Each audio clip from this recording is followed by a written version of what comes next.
নরসিংদীতে জাতীয় নিরাপত্তা গোয়েন্দা সংস্থা এনএসআই এর দেয়া তথ্যের ভিত্তিতে পৃথক দুটি অভিযান চালিয়ে অবৈধভাবে মজুত করা বিপুল পরিমাণ জ্বালানি তেল জব্দ করেছে প্রশাসন। গত বুধবার রাতে নরসিংদী সদর উপজেলার পাঁচদোনা বাজারের মজুত করা অকটেন, পেট্রোল ও ডিজেল জব্দ করে জেলা প্রশাসনের নির্বাহী ম্যাজিস্ট্রেট মোহাম্মদ মাসুদ রানা এবং খালিদ হাসান শিমুল। জেলা প্রশাসনের পক্ষ থেকে জানানো হয়েছে, নরসিংদী সদর উপজেলার পাঁচদোনা বাজার ও পাঁচদোনা মোড় এলাকায় জ্বালানি তেল মজুত করা হয়েছে। এমন গোয়েন্দা তথ্যের ভিত্তিতে অভিযান পরিচালনা করে জেলা প্রশাসনের নির্বাহী ম্যাজিস্ট্রেট।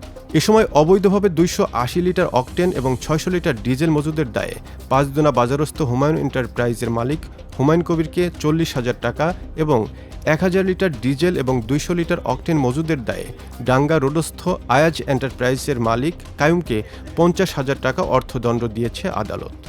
সেই সাথে আয়াজ এন্টারপ্রাইজের উদ্ধারকৃত মালামাল জনসাধারণের কাছে খোলা বাজারে বিক্রি করে মালিকের কাছে টাকা বুঝিয়ে দেওয়া হয়। হুমায়ুন এন্টারপ্রাইজ হতে জব্দকৃত মালামাল জনসাধারণের কাছে খোলা বাজারে বিক্রি করে নগদ অর্থ সরকারি কোষাগারে জমা করা হয়েছে। জ্বালানি তেলের কৃত্রিম সংকটের বিরুদ্ধে জেলা প্রশাসনের এই অভিযান চলমান থাকবে বলেও জানানো হয়েছে জেলা প্রশাসনের পক্ষ থেকে। টাকাটি সরকারি কোষাগারে জমা দেবো, তারপরে ওনার মোবাইল কোর্টে যে আইনে বিচার হয় বা জরিমানা হয় বা কারাদণ্ড হয় সেটা ফাইনাল করবো। এখন আমরা ফাইনাল রায় দিচ্ছি না।